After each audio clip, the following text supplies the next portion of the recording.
So right now what I'm going to do is change Victoria's dressing, clean and change her dressing. So I'm going to show you how to do that. So I have set out here a clean washcloth for catching any of the saline that I'm going to use to cleanse her G-tube area. And then I'll use just a gauze pad to help clean that and dry that area. Then we're going to use some nystatin powder. We'll sprinkle over that area that helps it to stay very nice and dry and clean. And then a split sponge we'll put on and put the date, time, my initials to tape to hold that in place. Okay? Then after all of that, we'll take a cloth that we put over it to kind of helps keep it straight till the next time. So we just I go ahead and lift Victoria's shirt. She's sleeping on me right now. So I take this sponge. My girl yesterday put too many of these under here, so it might be slightly irritated. Oh gosh, she put 4 of these on here. There we go. Which is normal to be irritated like that. And I need gloves. Wasn't me. No, it wasn't. It was Sierra. So I need a pair of gloves. I need that's why I went in here.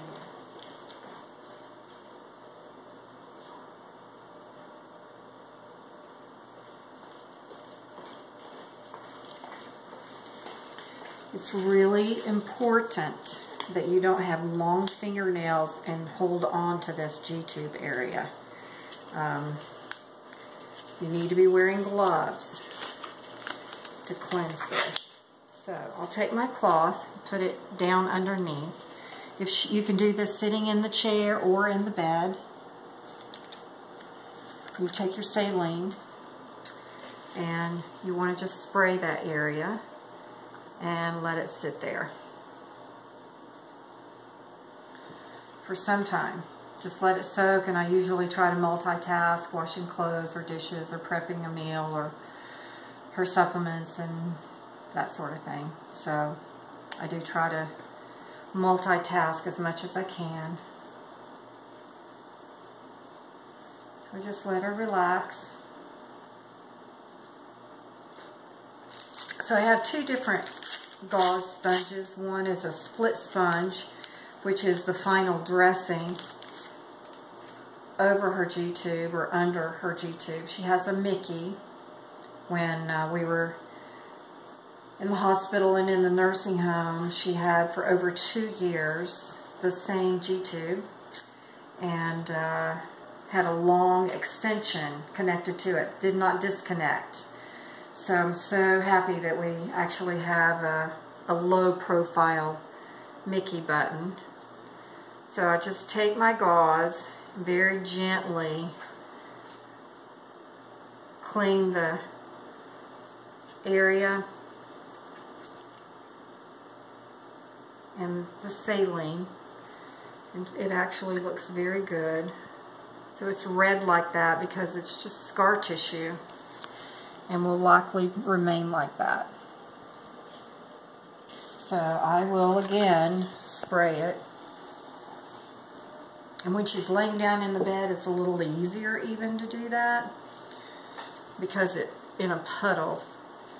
And just make sure it gets really good and clean.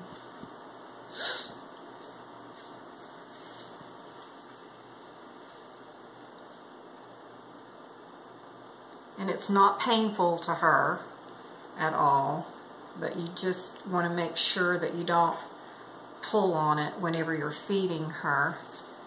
And try to keep the extension straight.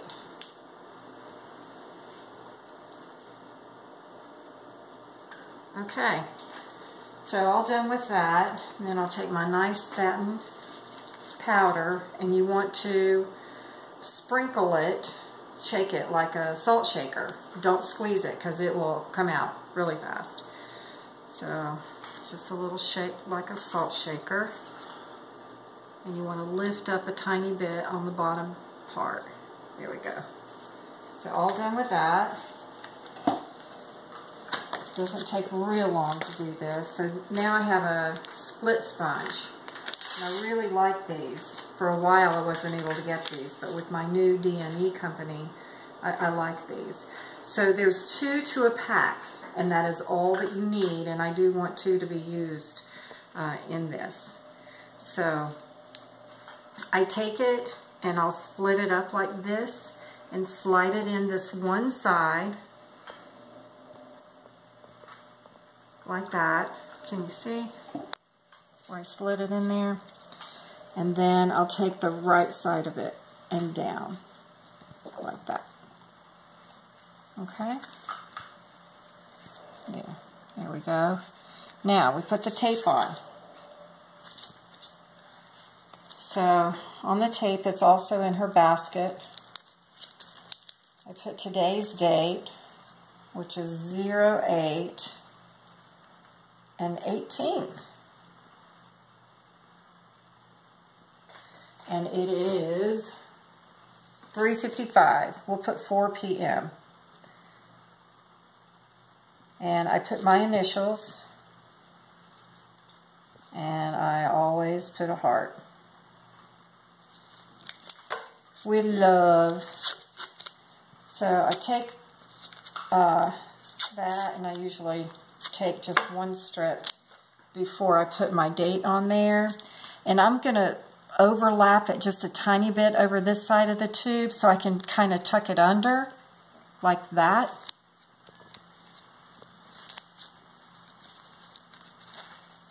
Okay.